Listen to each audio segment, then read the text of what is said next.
အားလုံးပဲမင်္ဂလာပါဗျာကျွန်တော်ရဲ့ channel က stock ထမြောက် video ကနေပြန်လဲကြိုဆိုလိုက်ပါတယ် comment တွေထဲမှာခင်ဗျားတို့မေးထားတဲ့မေးခွန်းတွေကိုဖတ်ရတာသဘောကျသလိုဒီနေ့တော့ကျွန်တော်ရဲ့တနည်းတာဖြတ်သန်းမှုနဲ့အတူအဲ့ဒီမေးခွန်းတွေကိုဖြေပေးသွားမှာပါကမ္ဘာတရားများနေ Euro 2024အကြောင်း ပထမဆုံးမေးခွန်းကတော့မင်းအမှတ်ရဆုံးပထမဆုံးကမ္ဘာဖလားကဘယ်ပြိုင်ပွဲလဲတဲ့အရင်ပြိုင်ပွဲတွေတုန်းကကျွန်တော်က3နှစ်သားပဲရှိသေးတာဆိုတော့တကယ်မှတ်မိတဲ့ပထမဆုံးကမ္ဘာဖလားက2014ပြ ဂျာမနီပိုဆွဲသွားတာကိုကောင်းကိုင်းမှတ်မိတယ်အထူးသဖြင့်သမိုင်းဝင်ဖြစ်ခဲ့တဲ့ဂျာမနီနဲ့ဘရာဇီးဆီမီဖိုင်နယ်ပွဲနဲ့ဘောလူပွဲကိုအမှတ်ရဆုံးပါပဲ2010ကိုတော့ဘာမှမမှတ်မိသလို2006တုန်းကဆိုရင်ကျွန်တော်မမွေးသေးပါဘူးနောက်တစ်ခုကတော့ယူရို2024ကနေဘာရီသင်ခန်းစာရခဲ့လေလာမယ့်ကမ္ဘာဖလားမှာကောဘာရီအသုံးချမလဲဆိုတာပါအမှန်တိုင်းပြောရရင်အကြီးမားဆုံးသင်ခန်းစာကယူရိုပြိုင်ပွဲရဲ့ပထမဆုံးပွဲစဉ်ကနေရခဲ့တာပါကိုကငယ်လဲငယ်သေးတယ်လို့ပထမဆုံးချိန်တိုင်းကတခါပြိုင်ပွဲကြီးတစ်ခုမှာကစားရတော့မယ်ဆိုရင်ရင်ထဲမှာတကယ်ပဲရှင်ခုန်စိတ်လှုပ်ရှားမှုရှိတာပေါ့ဒါက club အသင်းကြီးမှာကစားရတာနဲ့လုံးဝမတူပါဘူးဒါပေမဲ့အဲ့ဒီကနေစိတ်လှုပ်ရှားမှုကိုဘယ်လိုထိန်းချုပ်ရမလဲစိတ်အေးထားဖို့ဘယ်လိုလုပ်ရမလဲဆိုတာသင်ယူခွင့်ရခဲ့ပါတယ်ပြိုင်ပွဲကြီးတွေဆိုတာအနှီးပြေပွဲလို့ပါပဲအစားကနေအဆုံးထိအချင်းအရှိကြီးသွားရတာပါပွဲတစ်ပွဲမှာကိုညံ့ကင်းအင်တောင်အချင်းကြီးပြန်လေကိုနောက်ထပ်6ပွဲထိကျန်သေးတာမို့လောစရာမလိုပါဘူးကိုယ့်ရဲ့ကစားခွက်အတိုင်းသဘာဝကြကြပဲစီးနှောကစားရမှာဖြစ်ပြီးဒီလိုပြိုင်ပွဲတွေဟာအစားပိုင်းထက်အဆုံးတက်ပိုင်းမှာပိုပြီးရက်လက်ကောင်းလေးရှိတာကိုစိတ်ဖိမှတ်ထားဖို့လိုပါတယ်ဒါကြောင့်အဓိကက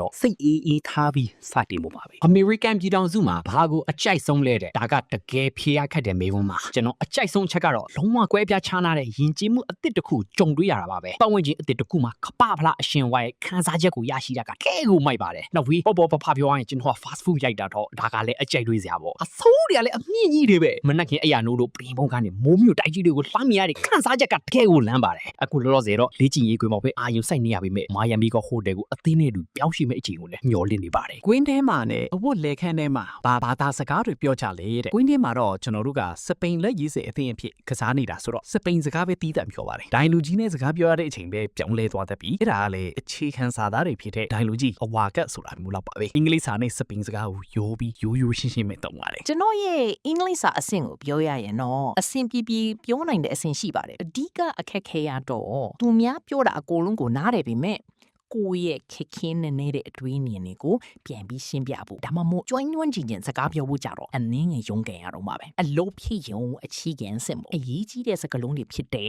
red yellow card offside ဒါမှမဟုတ်အရက်ပင်းချီဒီနာလို့စားတာတွေကိုတော့သိပါတယ်မန်နေဂျာကလည်း deep run နေအောင်လုပ်တဲ့အချိန်ပြင်းပြေးဝင်ကိုတင်ပေးထားပါသေးတယ်ဒါပေမဲ့မဟုတ်ပါဘူးလောလောဆယ်တော့အခြေခံအဆင့်ပါပဲကြည့်အောင်သွားညက်ကကျိုးဖြုတ်ဖို့ဘလောက်လိုသေးလဲတဲ့ကျွန်တော်ကငငယ်ကလေးကသွားကူတာမှုကိုစတင်ခဲ့တာဖြစ်ပြီးဂျားထဲမှာပြတ်တောက်မှုတ िश ူရှိခဲ့ပါတယ်ဒါပေမဲ့အကောင်းဆုံးရလက်ရဖို့အတွက်သွားစရာဝင်တဲ့တေချာတိုင်ပင်ပြီးကူတာမှုကိုလှုပ်ဆောင်နေပါတယ်အချင်းချုပ်ပြောရရင်တော့ကဘာဖလားပြိုင်ပွဲပြီးတာနဲ့သွားညက်ကကြိုးတွေလုံးဝပြုတ်တော့မှာပါနောက်မေခွန်းတစ်ခုက Ryan ဆိုတဲ့နာမည်ပြောင်ကဘေကနေရလာတာလေတဲ့ဒါကဗီဒီယိုတစ်ခုကနေလူသိများသွားခဲ့တာပါတက်တုံးကဘာစီလိုနာကဆိုင်တစ်ဆိုင်မှာထမင်းသွားစားတော့ပြင်သစ်ကဘာလက်ခီသွားတချို့ကျွန်တော်စီရောက်လာပါသူတို့ကပုံမှန်တက်ပုံတွေ့ရချင်ုံနေမယ်ဒါပေမဲ့ပြီးမှနေပါဦးမင်းအောင်ဟိုဘုံလုံးသမားမဟုတ်လားလို့မိကြအဲ့ဒါနဲ့ကျွန်တော်ကနောက်တီမဟုတ်ပါဘူးကျွန်တော်နာမည် Ryan ပါလို့ပြောလိုက်တကယ်တော့ကျွန်တော်ကအဲ့ဒီနာမည်ကိုအမြဲတမ်းသဘောကျခဲ့တာပါတကယ်ကြီးနေနဲ့ပူကင်းဆိုရင်တော့နာမည်ပြောနေရမှာ Ryan လို့ပဲအမြဲသုံးလို့ရှိပါဝမ်ခွေးမောင်နှမနာမည်ကြောင့်လည်းမဟုတ်ကွာသာသဘောကျတဲ့နာမည်တစ်ခုအခုကတော့အရေးကြီးတဲ့မေးခွန်းတစ်ခုပါမင်းက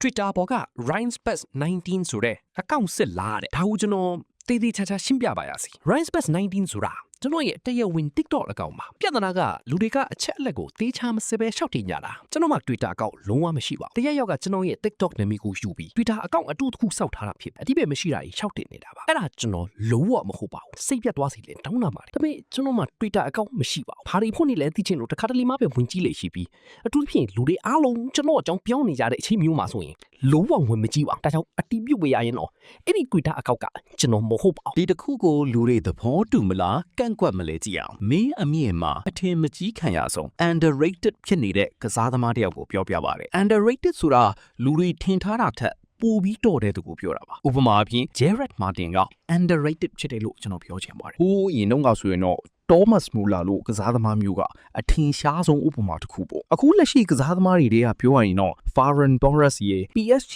က Fabian Ruiz က တကယ်ကိုအထင်မကြီးခံအဆုံးကစားသမားတွေအာဆင်နယ်ကမီခေမာရီနိုလဲပါတာပေါ့ကျွန်တော်ကသူ့ရဲ့ပရိသတ်အစ်မ comment တွေထဲမှာတချို့လူတွေကကိုပါမာက underrated မဟုတ်ပါဘူးလို့ညင်းကြလိမ့်မယ်ဒါပေမဲ့သူကအခုထိ underrated ဖြစ်နေတော့ပဲလို့ကျွန်တော်ရိုးရိုးသားသားထင်ပါတယ်သူက Chelsea မှာကျောနံပါတ်10ဝတ်ထားပြီးဘာလွန်တော်စုဝေးပွဲမှာအဆင့်9ရခဲ့ရပါအဲ့ဒီလောက်ထိစွမ်းဆောင်နိုင်ကြီးကိုလူတွေရဲ့အာရုံစိုက်မှုကိုတိတ်မရသေးတာကအန်အော်ဖို့ကောင်းပါတယ်ဒါပေမဲ့ကျွန်တော်ရဲ့ထိတ်ဆုံးရွေးချယ်မှုကတော့ Fabian Ruiz နဲ့ Marino တို့ပဲဖြစ်ပါတယ် မင်းဘာလို့ပွဲတိုင်းမှာလက်ကိုပတီးစီထားတာလဲတဲ့ဒါကတကယ်တော့ PlayStation ဆော့ရင်ကစတာပါစိတ်တူပြီး TV ကိုလက်သီးနဲ့ထိုးမရကနေလက်ချောင်းနဲ့ဒဏ်ရာရသွားခဲ့တယ်တော်လေးရောင်ကိုင်းသွားတာကြောင့်ကာကွယ်ရအောင်ပတီးစီခဲ့တာပါကြားလာတော့ဒီပုံစံကကိုနဲ့လိုက်ဖက်တယ်လို့ခံစားရပြီးကာရင်ဘန်ဇင်မာရဲ့ပုံစံမျိုးထွက်လာတာပေါ့ကျွန်တော်တို့တွေအချင်းချင်း KB9 look ဆိုပြီးစမ်းတော့ခဲ့ကြရသည်နောက်ပိုင်းမှာတော့ဒီအတိုင်းပဲအမြဲတမ်းစီးဖြစ်သွားပါတော့လေကိုအတွက်အဆင်ပြေနေတာမို့ဒီအတိုင်းပဲဆက်ထားလိုက်တာပါဟာ အောင်မြင်မှုအတွက်ကြိုးစားမှုကမရှိမဖြစ်လိုအပ်တယ်လို့အားလုံးထက်မကအားကစားကိုရိုးရိုးသားသားချစ်မြတ်နိုးဖို့လိုပါတယ်ဒါကတကယ့်ကိုလှပတဲ့အားကစားနည်းတစ်ခုတည်ပြီးကမ္ဘာဖလားလိုပြိုင်ပွဲကြီးကကျွန်တော်တို့ဘာ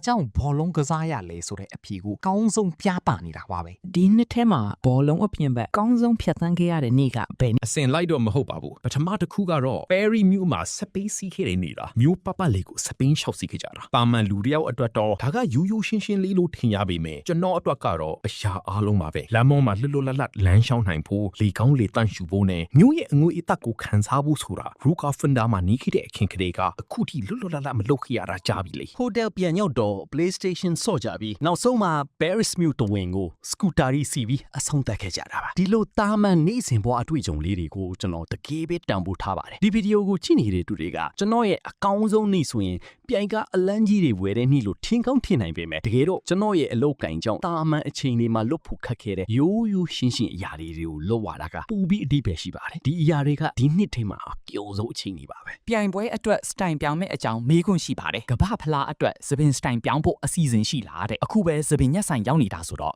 သပင်ကိုပို့ပြီးလမ်းသွားအောင်နဲ့စမတ်ကျသွားအောင် ရွှေဝါရောင်အလင်းလိုင်းလေးတွေထည့်နေပါတယ်ဒါကကျွန်တော်တို့အတွက်ရိုးရာအသစ်တစ်ခုလို့ဖြစ်နေပါပြီယူရိုပြိုင်ပွဲမတိုင်ခင်တုန်းကလည်းကျွန်တော်ရဲ့အရင်နှီးဆုံးတငယ်ချင်း So Hype နဲ့အတူတရက်ထဲမှာအလင်းလိုင်းတွေထည့်ခဲ့ကြတာဖြစ်ပြီးအဲ့ဒီပြိုင်ပွဲမှာစပိန်အသင်းဘာဖြစ်သွားလဲဆိုတာအားလုံးသိကြတဲ့အတိုင်းပါပဲကန်ကောင်းချင်းတွေဆက်ရှိနေမလားဆိုတာကြည့်ဖို့ကဘာဖလားအတွက်လည်းထပ်လုပ်နေတာပါဒီ style ကိုသဘောကျလားဆိုတာ comment မှာပြောခဲ့ကြအောင်နော်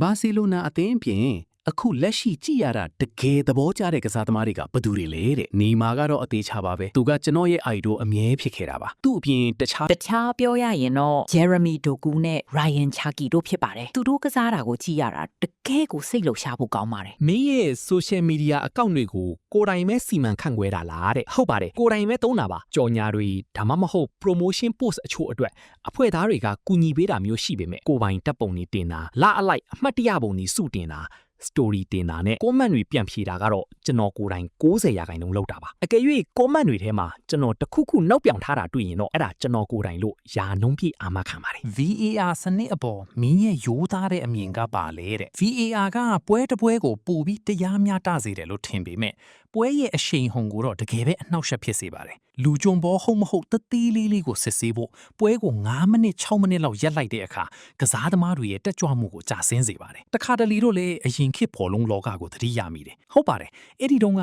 ဒိုင်လူကြီးတွေမှားတတ်ပေမဲ့ပွဲကတော့တရဆက်သွားနေတာဖြစ်ပြီးအဲ့ဒီလို rhythm မျိုးကလည်းတစ်မျိုးလေးလှပနေတာပါပဲ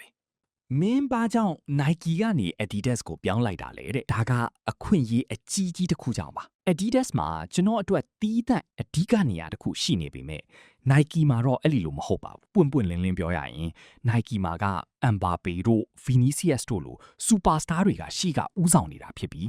အဲ့ဒီအချိန်တုန်းကကျွန်တော်ကအသက်15နှစ်ပဲရှိသေးတာ Adidas ကကျွန်တော်ရဲ့စွမ်းဆောင်ရည်အပေါ်အများကြီးယုံကြည်မှုပြခဲ့ပါတယ်အဲ့ဒီအမှတ်တတိုင်းရဲ့အဓိကမျက်နှာစာသစ်ဖြစ်လာဖို့လမ်းကြောင်းကိုကျွန်တော်မြင်ခဲ့တယ်ကိုလည်းယုံကြည်တယ်လို့သူတို့ကလည်းကျွန်တော်ရဲ့အနာဂတ်ကိုယုံကြည်ပေးခဲ့ကြတာမို့ဒါကကျွန်တော်ကစားသမားဘဝအတွက်အကောင်းဆုံးဆုံးဖြတ်ချက်တွေကတစ်ခုဖြစ်ခဲ့ပါတယ် ဒါအပြင်ဦးစာမာနီနဲ့ကျွန်တော်ကတကယ့်ကိုရင်းနှီးတဲ့ဆက်ဆံရေးရှိပါတယ်ဘောလုံးအပြင်ဘက်မှလည်းအတူတူအချိန်ကုန်ဘူးသလိုသူကကျွန်တော်အခြေအနေကိုအမြဲတမ်းလှမ်းမေးပြီးဂရုစိုက်ပေးပါတယ်အဲ့ဒီအတွေ့အကြုံကကျွန်တော်ကိုအများကြီးရင့်ကျက်လာစေခဲ့ပါတယ်အထူးသဖြင့်အဲ့ဒီတုန်းကကျွန်တော်ရဲ့စိတ်ပိုင်းဆိုင်ရာအခြေအနေတိတ်မကောင်းလာတဲ့အချိန်မျိုးမှာပေါ့ဒါကကိုပြန်သုံးသပ်ဖို့နဲ့ဘဝမှာအကောင်းမြင်စိတ်တွေပြောင်းလဲလာဖို့တွန်းအားဖြစ်စေခဲ့ပါတယ် သူ့အတွက်တကယ်ပဲဝမ်းသာပါတယ်ကျွန်တော်တို့ဒူဘိုင်းစုပေးပွဲတုန်းကလည်းအတူတူပျော်ခဲ့ကြသလိုအခုထိလည်းစကားပြောဖြစ်ပါတယ်မျော်လင့်တာကတော့လာမယ့်နှစ်ကကျွန်တော်အလှည့်ဖြစ်လာဖို့ပါပဲ နောက်ဆုံးမေးခွန်းနဲ့ပဲအဆုံးသတ်လိုက်ကြရအောင်တကယ်လို့စပိန်အသင်းကမ္ဘာဖလားရခဲ့ရင်ဘာလုပ်မလဲဆိုတဲ့ဂတိပေးပါတဲ့တကယ်လို့ကျွန်တော်တို့ကမ္ဘာဖလားရခဲ့ရင်ပရိသတ်တွေအတွက် beats နားချက်အလုံး100မဲဖုတ်ပေးမယ်လို့ဂတိပေးပါတယ် ဘလို့အယောင်ဒီဇိုင်းမျိုးလိုချင်လဲဆိုတာကွန်မန့်မှာရေးခဲ့ပြီးပါဒါတွေမကသေးပါဘူးကျွန်တော်တို့ဂတိတစ်ခုထပ်လုပ်ထားတာရှိသေးတယ်တကယ်လို့ရွှေဖလားကြီးကိုကင်မြှောက်နိုင်ခဲ့ရင်ကျွန်တော်ရဲ့စပယ်နဲ့နှုတ်ခမ်းပွေးကိုဘရာဇီးစတိုင်အတိုင်းတကူလုံးအဖြူရောင်လုံးဝပြောင်းလဲပြမှာပါဒါကကျွန်တော်ရဲ့ဂတိပါပဲနောက်ဗီဒီယိုမှာပြန်တွေ့ကြမယ်ဗျာ